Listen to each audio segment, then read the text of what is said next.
Maurice Nicole's Psychological Commentary, Volume 2, based on his work with Gurdjieff. This was a group meeting in Birdlip, March 3, 1945.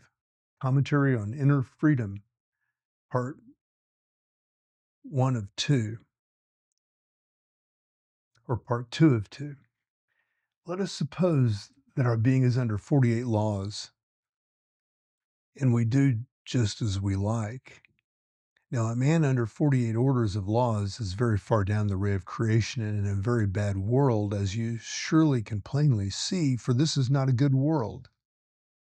For such a man can come under, to begin with, 24 orders of law, even while he exists on earth, and ultimately under 12.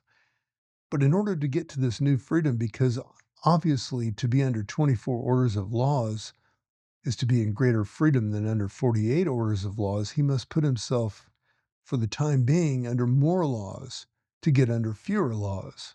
That is, he must obey the work according to his growing understanding of it and live more and more according to what the work teaches. When he begins to see the necessity of this emotionally, he is already very close to a change in his level of being, but this change will not take place as long as he sees the work as something external, as merely a series of rules or statements. When he begins to see the truth of the work for himself, that this is the first stage. The next stage is when he begins to apply his will to it, when he begins to will what he understands in the work in himself. This is the second stage. Then he begins to pass under fewer laws by having kept more laws. This is the direction of freedom according to the work and according to all esoteric teaching. On the other hand, if he only obeys his own impulses and only gratifies his appetites and self-interest, then he, so to speak, looks downward and not upward. Or, if you prefer, he looks outwards and not inwards. And so he tends to go down in the ray of creation to the level of the moon. That is, he becomes a victim of his own appetites and self-will and puts himself more and more in the prison and becomes more and more exacting or useless. There are many obvious examples of this, such as people who resort to drugs and so on. They obviously pass under more and more laws simply by doing what they like and become incapable of making any effort. Now, all growth is through effort only. Esoterically speaking, it is only possible through right effort, and for this reason, we have to be taught by some genuine esoteric system what kinds of effort we have to make to grow. We cannot just grow by ourselves, by our own ideas. We can only grow through quite new knowledge, new ideas, and quite new conceptions of our feelings of ourselves and what we are. Here, all the work teaching about making personality passive comes in, because as long as we are under the full influence of personality, we are not by any means free. And perhaps if we have any trace of real magnetic center in us, we have probably realized this even before we met the work. To become more free means to change in the level of being upwards, that is, inwards. It means a deeper understanding of ourselves and of other people and of the meaning of life and why we are down here. If we are capable of growth and if we feel genuine desire to come under influences of the work, then this change in the level of being will increasingly take place. It may start from a very small seed, a very small but genuine experience which has impressed us. Then this point has to struggle with swarms of bad eyes, wrong attitudes, wrong states. Yet if this seed is planted, it will grow eventually, provided one gets sufficient help, a continual reminder of the ideas of the work. Then after a time, it will grow without much external help. In the direction of this growth upwards or inwards is towards inner freedom, because growth means ascending the side octave, diagrammatically speaking, towards the sun, and so passing under fewer and fewer laws by freeing oneself from personality. All these ideas must be connected in your minds by private thinking about them in order to understand what greater freedom means. Now let us turn to the first part of the question. What do you understand by being more free? One person gives this example. One may have considerable worldly ambition and pursuit of it, be constantly tormented by fears of the adverse effect one has on others who might forward that ambition. If then one can be brought to see that the vanity of such strivings and ambition leads to nothing but anxiety and distress, and if in obedience to a higher law one can completely let it go, its power is broken and one becomes immediately free of it and its resulting worries. Yes, this is quite true. The more identified you are with life, the more fear you will feel. The more you feel that you depend on the more you feel that you depend for existence on external things, the more identified you are with what is outside you, the more fear of loss you will suffer from. If your center of gravity is completely outside you, say in money or possessions, etc., the more bound you are to external circumstances, and so the more you are a machine driven by external circumstances and dependent on them.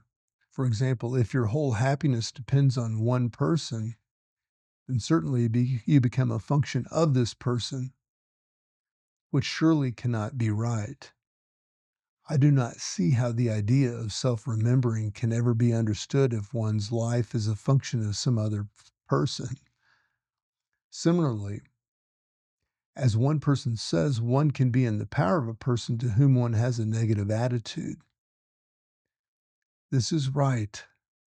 Only see it for yourselves. One can be wholly in the power of someone who hates. But is this self-remembering? No, it is to be purely in the power of the world, purely on and of the earth, purely in the power of the senses of what one sees externally. I repeat that self-remembering has nothing to do with this. The feeling that you get from hating may seem to you a very strong feeling of I, but this is not you. It is on the contrary an I that delights in hating and being cruel, whose domination you have passed under and to whom you have dedicated your existence. One person quotes something that was said in one of the previous papers about inner freedom. The passage was as follows: the nature of freedom is utterly unknown to those who do not possess conscience, for they make freedom consist in doing exactly what they please. This is quite true, and I will only add that if it is a question of real conscience, then you are not tortured by it, but you are aware in a kind of a gentle way, whereas if it is a question of acquired conscience, you're tortured by it. Real conscience is never violent, but it is an action, but its action is so gentle that most of us cannot hear it. Real conscience is never violent, but its action is so gentle that most of us cannot hear it. We have to stop the traffic of life in us and begin to hear it, and it is far cleverer than we. Here is one good answer that is very practical. There is an old Stoic saying that we are all tied in life as if it were a dog to a cart, and that we have to accept things. That is, not to be dragged by the cart, but to run with it. I quote from the answer: I remember hearing it said that in the early days of my entering the work, that man's position can be likened to that of a dog tied behind a cart and being dragged along by the cart because the dog resisted the chain that was leading him. If the dog had not released the pull of the chain, but had run along with the cart, he would have had greater freedom in this of movement. This is how I understood the first step of inner freedom, to see our real position with regard to the truth about ourselves and the laws we are under. Yes, but a little more insight is indeed. If we always object to everything and always expect what we do not find, we shall be very identified with life and very much hurt by it, and so dragged along, resenting everything. That is why the work says that every one of the very first things that we have to do is become passive to life, which is a very difficult thing to understand because we think we can do, and we always think that the things should be different from what they are. To practice not objecting to anything for a short time every day is a very good exercise and teaches you a lot about yourself in non-work eyes. To be more passive to life means to be more passive to personality. One person asks, is there some degree of inner freedom in directed attention? Yes, you are more free simply because you're in more conscious parts of centers which are under fewer laws. Different parts of centers are under different laws. At the conclusion of one answer, a quotation from Francis Thompson is given. Soul fully blessed to feel God whistle thee to heel free when his wings pin thee. Yes, if you substitute God for the work and realize what it really means to be called to heal by the work. The trouble is that we indulge in all kinds of emotions and do not for a moment connect with them, with the work, or imagine that they have no bearing on the work. You must all remember that it takes a long time for the work to penetrate, even as far as a few eyes in us, and that the majority of eyes have never heard of the work yet in ourselves. We have to teach the work to all the heathen, as the gospel says. Several people speak of doing what one likes as doing what one like V likes. For instance, at one person at this level, doing what we like means following the impulse of the I in which we happen to be at the moment. This, however, is not freedom because second force in life will probably prevent us from following that impulse for very long. And even if life is kind to us for a while, we shall soon be in another I, which wants something quite different. At this level, therefore, doing what we like is really meaningless because there is no permanent I to like. This is a good answer. Each I has its own will, and each I has its own power over us at the moment. And here comes in a paradox. One I may do something that it likes, and another I comes along and dislikes what this I has done. All these different wills form contradictory lines and directions, and provided we have very strong buffers, we do not even notice this, and we feel quite tranquil. It is a very dangerous state to be in when we see no contradictions in ourselves and do not feel a certain daily pain or heat, as the work calls it. I quote from another answer. I understand by more freedom in part from mechanicalness, from the power that people and events exercise over me, from internal considering makes accounts, from useless self-accusations and a host of other wrong psychic functions. Freedom from attitude qua attitude, from habit qua habit. Inner freedom is not doing what you like as you are now. That means the slavery of impulse, the will of the moment. The idea I have of inner freedom is that it is not achieved by the indulgence of the will of the moment, but by a willingness to be guided by the will born of the perception of the truth.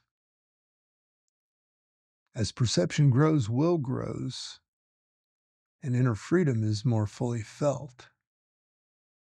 Yes, this is quite right. If we begin to obey the ideas of the work by seeing their truth and eventually realizing what good lies in them, then we begin to feel more free from the momentary wills of different eyes doing what they like.